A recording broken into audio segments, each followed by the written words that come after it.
नमस्कार.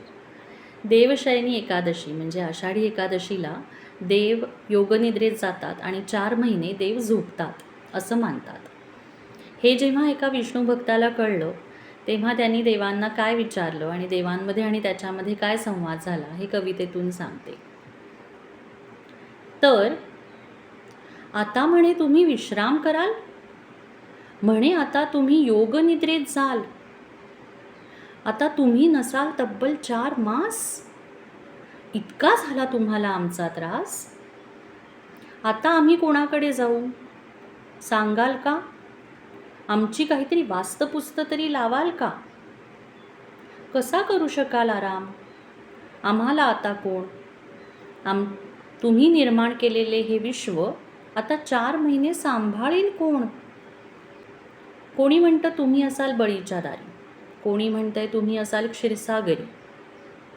अस्वस्थ झाले आहे मी आणि विचारात पडले आहे मी, तुमच्याशिवाय ह्या जीवनाचा विचारच करू शकत नाही मी.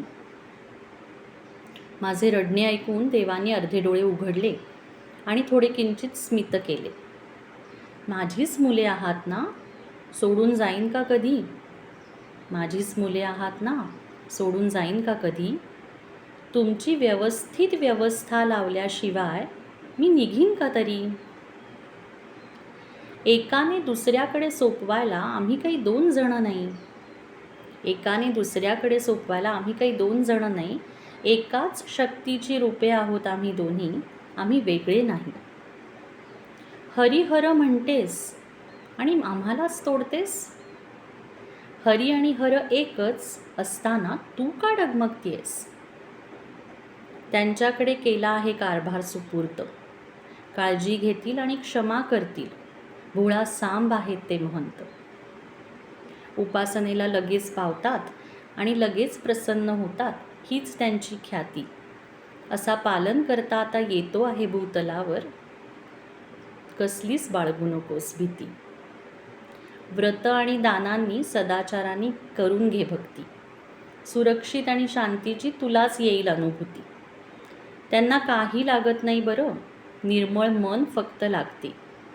त्यांची सेवा लगेच भक्तांना फळ देते. 4 मासांचे व्रत म्हणजे सदाचरण. 4 मासांचे हे व्रत म्हणजे सदाचरण, व्रतवैकल्ये करायची आणि मंत्र उच्चारण. संकल्प आणि नियम कर, बांधा पुण्याची शिदोरी. संकल्प आणि नियम करून बांधा पुण्याची शिदोरी.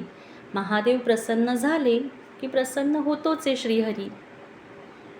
अच्छा, अशी आहे तर तुमची जोडी, अतूट आणि अवीट गोडी. हरी आणि हर 2 नाहीच मुळी, दुजाभाव करणारी मीच खुळी.